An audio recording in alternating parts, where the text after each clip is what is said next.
रोमांचक उपन्यास शरीफ गुंडा अध्याय 28। अगले दिन प्रदेश के सभी अखबारों का मुख्य समाचार खुशबू मर्डर केस था। सुबह 7 बजे अंजुमन इस्लामिया अपने चैम्बर में बैठा हुआ एक उर्दू अखबार पढ़ रहा था कि सहसा उसके मोबाइल की घंटी बजी। उसने देखा स्क्रीन पे सर्वेश कालेकर का नाम दिख रहा था। उसने मोबाइल का ग्रीन बटन दबाकर मोबाइल को अपने कान में लगा लिया। बधाई हो अंजुमन, बधाई हो। तुमने अखबार तो पढ़ा ही होगा। सर्वेश कालेकर की चहकती हुई आवाज़ अंजुमन इस्लामिया के कान से टकराई। खुदा खैर करे, तुमको भी मुबारक हो। दुश्मन की इस हालत का तो जश्न होना चाहिए। बोले, कब पार्टी मना रहे हो? हम अपने मकसद में कामयाब जो हुए हैं। अंजुमन इस्लामिया मुस्कुराते हुए बोला, अरे यार, तुम्हें तो पता है सर्वेश कालेकर पार्टी के नाम पे हमेशा तैयार रहता है और ऐसी पार्टी का तो हमें बेसब्री से इंतजार था। सर्वेश कालेकर की चहकती आवाज फिर से आई। पहले मैं खुदा को धन्यवाद देकर आता हूँ, शाम को बैठते हैं, एंजॉय करेंगे, अंजुमन इस्लामिया ने कहा और फोन कट कर दिया। अंजुमन इस्लामिया उम्र 45 साल के आसपास, कद 5 फीट, चेहरे पे बड़ी बड़ी खिचड़ी दाढ़ी लेकिन मूछे गायब, सिर का बाल फिर भी खिचड़ी। इस वक्त अपने गुप्त कमरे में बैठा हुआ था।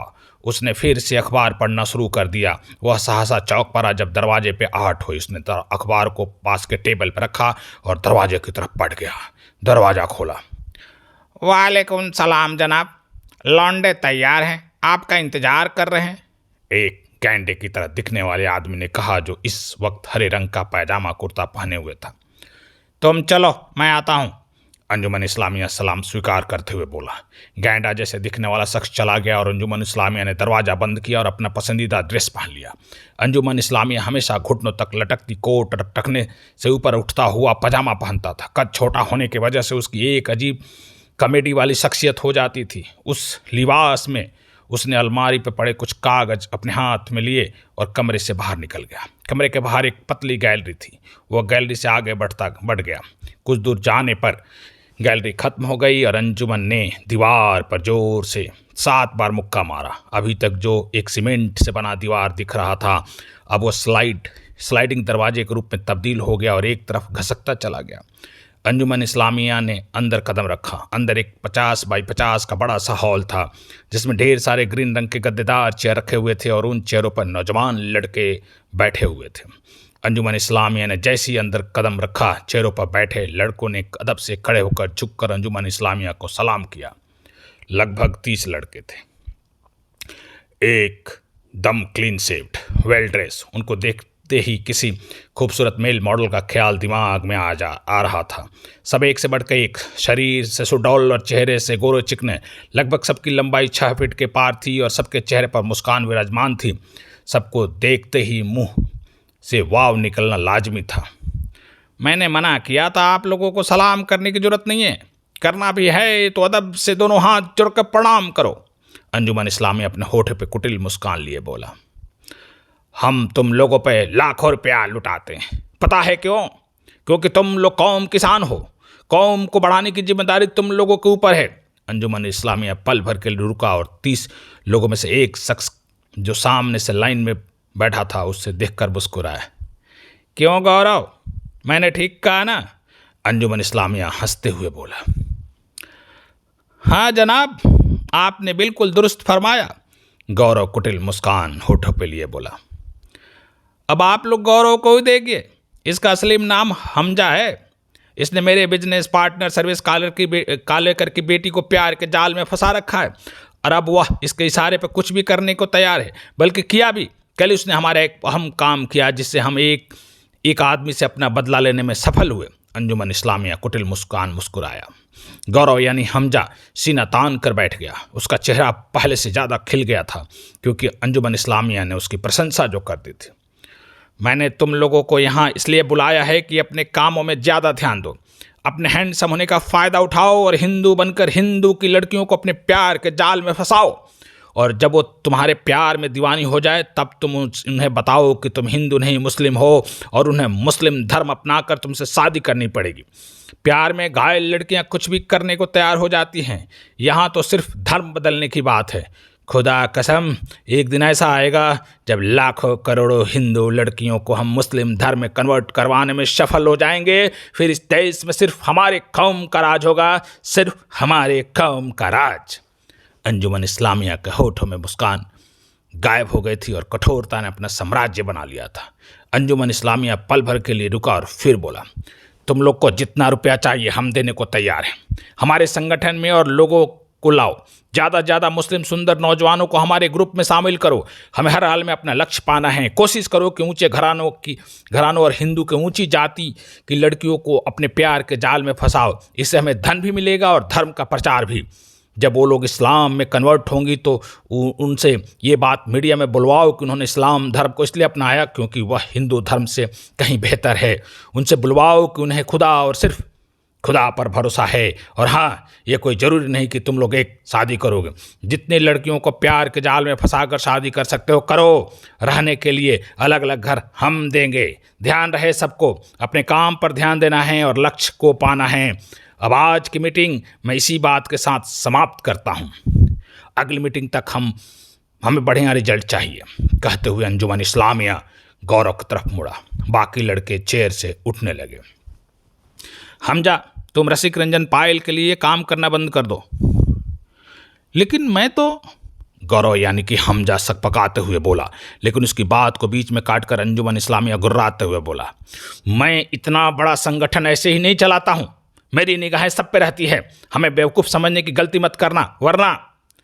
जी जनाब। गौरव यानी हमजा के होश फाख्ता हो गए। कुछ ही देर में हॉल खाली हो चुका था। तभी एक गैंडे की शक्ल वाला आदमी भागता हुआ आया। बोला, जनाब, आपके लिए सीक्रेट मोबाइल पे चीन से कॉल आया है। गैंडे ने मोबाइल को अंजुमन इस्लामिया की तरफ बढ़ाते हुए कहा। अंजुमन इस्लामिया ने मोबाइल को अपने दाहिने हाथ में लिया और दाहिने कान में लगाकर बोला, हेलो। काम का क्या हुआ? मोबाइल पे गुर्राती आवाज आई। जनाब, मैं दूसरे आदमी का इंतजाम कर रहा हूँ। भैरव दत्त ने हमें धोखा दे दिया है। यह बात मैंने आपको बताई थी। मुझे तो खुद ही रुपये की ज़रूरत है। असलाहत तो मंगवाना है। मैं एक बार फिर से भैरव दत्त को मनाने की कोशिश की, लेकिन भैरव दत्त ने अब बिल्कुल मना कर दिया है। हमने ज़्यादा कमीशन की पेशकश की, लेकिन उसने साफ इनकार कर दिया। अब विदेशों से आ रहे हमारे ब्लैक मनी को वाइट बनाना आसान काम नहीं रहा। भैरव दत्त के पास बहुत क्लाइंट थे जो कि एक्सपोर्ट के धंधे में लगे थे, जिससे कि हमारा रुपया आसानी से आ जाता था। मैं किसी और की तलाश कर रहा हूं और खुदा ने चाहा तो हमें जल्द ही ऐसा आदमी मिल जाएगा। यहाँ इंडिया में लोगों को पैसा चाहिए, फिर वो ये पूछते भी नहीं कि इस ब्लैक मनी को वाइट करके उस रुपये का इस्तेमाल किस काम में किया जा रहा है। अंजुमन इस्लामिया उस पल अपनी सफाई दे रहा था। वो अपनी आवाज़ को सामान्य ढंग से इस्तेमाल कर रहा था कि चीन वाले व्यक्ति को पता ना चले, लेकिन हकीकत यह थी उसके चेहरे पर हवाइयाँ उड़ रही थी। और तुम्हारे लड़कों का क्या हुआ? अब तक कितनी लड़कियों को प्यार के जाल में फंसाया? उन लड़कियों को सीक्रेट एजेंट बनाया या नहीं? हिंदू लड़कियों को हिंदू ही रहने देना। सिर्फ उन्हें इस बात के लिए तैयार करना कि वो अपने प्यार के लिए कुछ भी कर गुजरने को तैयार हो जाएं। ज़रूरत पड़े तो पहले गुप्त शादी करवा देना। अगर वो मुस्लिम हो गई तो हमारे लिए उनसे जासूसी करवाना आसान नहीं होगा, क्योंकि हिंदू रहते वो हमारे लिए जासूसी करेंगी, और अगर पकड़ी भी गई तो लोगों को हमारे ऊपर शक नहीं होगा। कोई यह मानने को तैयार नहीं होगा कि हिंदू लड़कियां पाकिस्तान के लिए जासूसी कर सकती हैं। तुम समझ रहे हो ना मैं क्या बोल रहा हूँ? जी जनाब, आप इसकी चिंता बिल्कुल न करें। यहाँ हिंदुस्तान में मुस्लिम धर्म के नाम पे कुछ भी करने को तैयार है। उनको बेवकूफ़ बनाना मेरे लिए बच्चों का खेल है। उन्हें मैंने यही कहा है कि हम मुस्लिम धर्म को बढ़ाना चाहते हैं और धर्म के नाम पे वो कुछ भी करने को तैयार हैं। बेवकूफ़ हैं, गधे हैं सब। अंजुमन इस्लामिया मुस्कुराते हुए बोला, हमें भी ऐसी बेवकूफ़ों की ज़रूरत है। हमें धर्म से कुछ नहीं लेना देना। इंडिया जैसे जनसंख्या वाले देश में हम 2-4 लाख लोगों को मुस्लिम में कन्वर्ट भी करा दें तो उससे हिंदुओं को कुछ भी असर नहीं होगा। उससे मुस्लिम की जनसंख्या नहीं बढ़ जाएगी। हमें अपने काम से मतलब है। हमें इंडिया को तबाह करना है। ज़्यादा से ज़्यादा असलहे बनाओ और इंडिया के हर कोने में बम लगा दो, मारो, उनको जान से मारो, चाहे वो मुस्लिम ही क्यों ना हो। हमारे लिए इंडियन सिर्फ इंडियन हैं, भले ही वहाँ के मुसलमान हमें अपना मानते हों, लेकिन इतिहास गवाह है कि हमने उनको कभी भी नहीं अपनाया। आज भी बंटवारे के समय इंडिया में आए मुसलमानों को पाकिस्तान में मुजाहिदीन ही कहा जाता है। पाकिस्तान को इंडिया के ऊपर राज करते देखना चाहते हैं हम, और इसके लिए चीन हमारे साथ है। वो हर पल हमारी मदद कर रहा है। इसके लिए हमें चीन से ऑपरेट करने में भी कोई परेशानी नहीं, दूसरी तरफ से कहा गया। हॉल में सन्नाटा होने की वजह से दूसरी तरफ की आवाज़ भी साफ साफ सुनाई पड़ रही थी। जनाब, आप चिंता ना करें, मैं जल्दी ही दूसरे आदमी का बंदोबस्त कर लूँगा, खुदा हाफिज, अंजुमन इस्लामिया ने कहा। तो दूसरी तरफ से फ़ोन कट कर दिया गया। हॉल में 2 आदमी ही थे, अंजुमन इस्लामिया और गेंडा। दोनों की पीठ बंद दीवार के दरवाजे की तरफ थी। अंजुमन इस्लामिया मोबाइल हाथ में लिए पलटा और जोर से चीखते हुए फर्श पर गिर पड़ा। कुत्ते, तुमने हिंदुस्तानियों को बेवकूफ़ समझ रखा है। मुझे तो तुम्हारे पे पहले से ही शक था। एक नौजवान जो इन 29 लोगों में से था, एक जोरदार घुसा अंजुमन इस्लामिया के नाक पर मारा था। शाहिद! गेंडा कथित शाहिद के ऊपर झपटा। शाहिद पहले से ही तैयार था। उसने एक मजबूत पंच गेंडे के नाक पे दे मारा और साथ ही साथ अपने दाहिने हाथ से उसके गेंडे के टांगों के बीच कोमल अंग को दे मारा। गेंडा जोर से चित्कार करता हुआ फर्श पर गिरकर छटपटाने लगा। शाहिद आगे बढ़ा और फर्श पर गिरे हुए अंजुमन इस्लामिया के ऊपर झुका और उस पर लात घुसों की बारिश करने लगा। हरामी, हिंदुओं को मारेगा, भारतीय मुसलमानों को तूने बेवकूफ़ समझ रखा है। कुत्ते, मैं तुझे जान से मार दूंगा। शाहिद चिखते हुए अंजुमन इस्लामिया की खूब मरम्मत कर रहा था।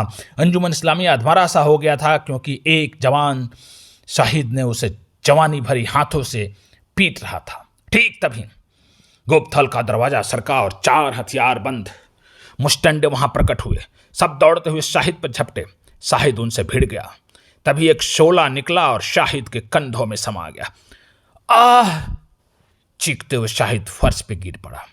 नहीं, उससे मैं मारूंगा।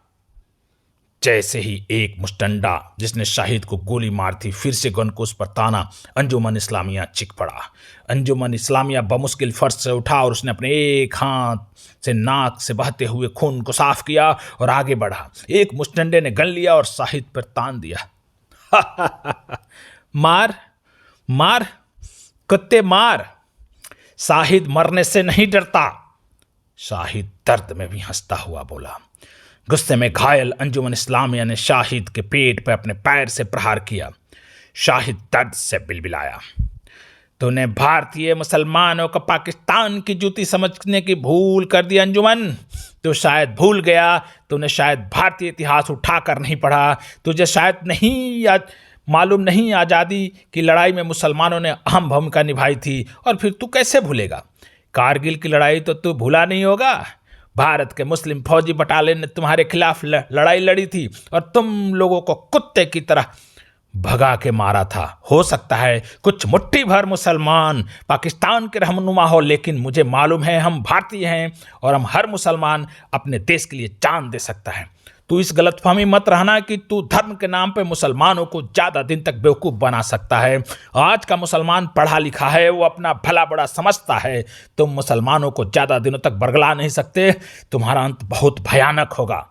शाहिद दर्द से कराहते हुए बोला। पहले तू अपनी सोच, और जहाँ तक इतिहास का सवाल है तो तू शायद भूल गया है कि हिंदुस्तान में जितने बम फटते हैं उसमें पाकिस्तान का हाथ होता है। सैकड़ों मुसलमान बम विस्फोट में मारे जाते हैं, फिर भी हमें मुसलमानों का समर्थन मिलता रहा है और मिलता रहेगा। हम सबको ऐसे ही मारते रहेंगे। अभी तुम्हारी बारी है। कहते हुए अंजुमन इस्लामिया ने गन का ट्रिगर दबा दिया। गोली निकली और सीधे शाहिद के दिल में धंस गई। शाहिद ने एक झटके में ही दम तोड़ दिया, लेकिन मरे पड़े शाहिद का चेहरा मुस्कान लिए था और गर्दन फक्र से तना हुआ। वह शहीद जो हुआ था। धन्यवाद।